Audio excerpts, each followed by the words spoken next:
Welcome everyone to Living with the Times.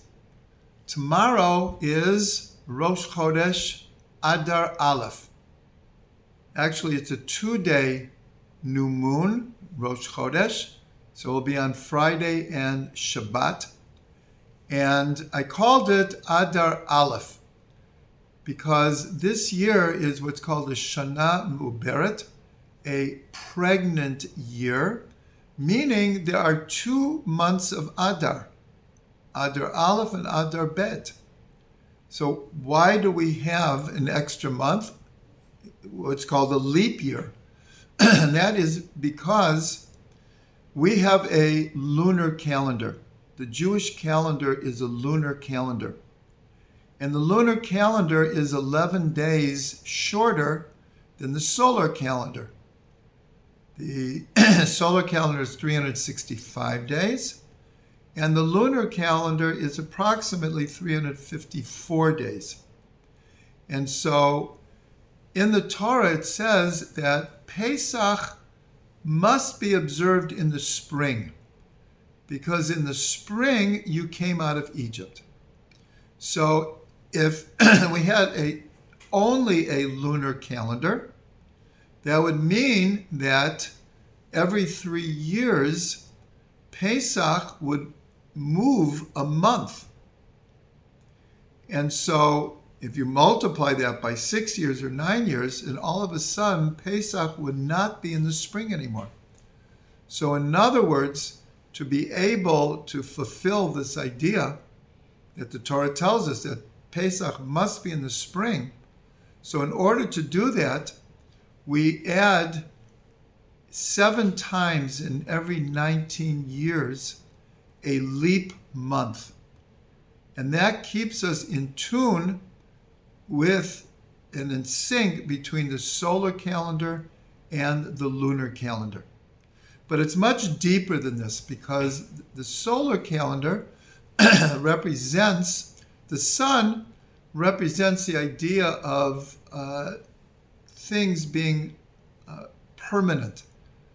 In other words, the sun comes up every day and it sets every day, and it looks the same in the sky.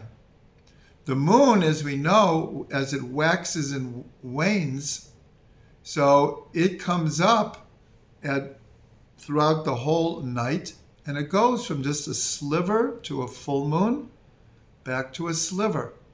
And so the moon represents change, development, newness.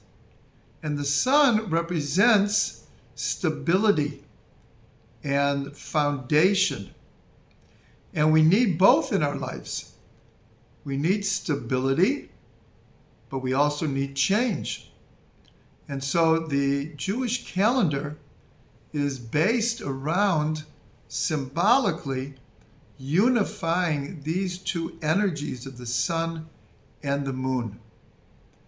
And it goes even deeper than this, that if you take the symbol of the Magen David, so the sun and the moon represent very, very opposite ideas, but the Magen David is you have one triangle going up and one triangle going down, but they're intermeshed. And so that is the secret of the Jewish calendar, is that it intertwines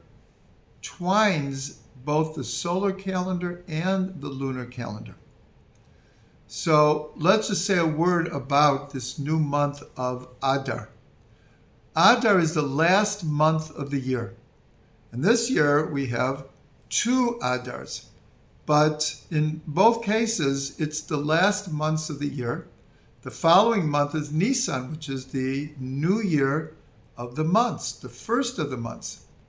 So we've come the full circle. We're at the Sof of the year, the end of the year, as far as the months are concerned. So Friday night in the very famous song, Lecha Dodi, when we greet the Shabbat bride, we say, Sof ma'aseh v'machshava techila. The end of deed is the first in thought. So what is that relating to? It's relating to Shabbat. Shabbat is the seventh day. It's the last day of the creative process, the account of creation in the book of Bereshit, Genesis. And it's the last, but it was the first in thought. So how do we relate to that? So if we look at the first word of the Torah, Bereshit, and we permute the letters, those same letters that spell out Bereshit in the beginning, spell out Yirah Shabbat, the awe of Shabbat, or Ya'er Shabbat, the illumination of Shabbat. So here we see in the very first word of the Torah is the concept of Shabbat already. So that's what it means. Sof ma'aseh b'machshava techila. The end of deed, Shabbat, was the first in thought. And we can relate the same idea to the month of Adar. Again, the month of Adar is the Sof, is the end of the year. But the name of the month, Adar, can be read in two syllables, Adar. A is the letter Aleph, and Dar means to dwell. And so it's explained that Adar means the Aleph dwells. What does the Aleph represent? The Aleph here represents God. In the Talmud, one of the ways we refer to God is Alufo Shel Olam, the Aleph of the world. In modern Hebrew, an aluf, the same root as Aleph, means a general. So God is the, as it were, the general of the world, the creator, the director, the leader of the world. And so the leader of the world in this month comes to dwell. So how can we apply the same idea of Sof ma'aseh b'machshava techila? The end of deed is the beginning of thought. So when we try to understand or analyze the reasons that God created the world, so there's one reason that God wanted to do good and wanted to dispense chesed, loving kindness, but there has to be a recipient. It's also the idea that God wanted to be known, that wanted to share and wanted his presence known. And the most elusive or enigmatic reason given in the Midrash is Vahita ve'akadosh baruch hu dira b'tachtonim, that God had a desire, a passion to have a dwelling place in the lower worlds. And so this word dira b'tachtonim, a dwelling place, is the same root as dar, of Adar. And so this month represents the idea of Sof Ma'aseh B'machshava Techila, the end of D, meaning the end of the year, the end of time. The purpose of creation was already there in the beginning of thought. And so this idea of God wanting a dwelling place in the lower worlds is represented very much in the holiday of Purim, which comes in the month of Adar, and this month in the second Adar. And that, in a sense, Purim is the most physical of all the holidays, where we're not forbidden to do work like Shabbat or on a holiday. And we celebrate. We give gifts of food to other people. We give gifts of money to the poor. We feast.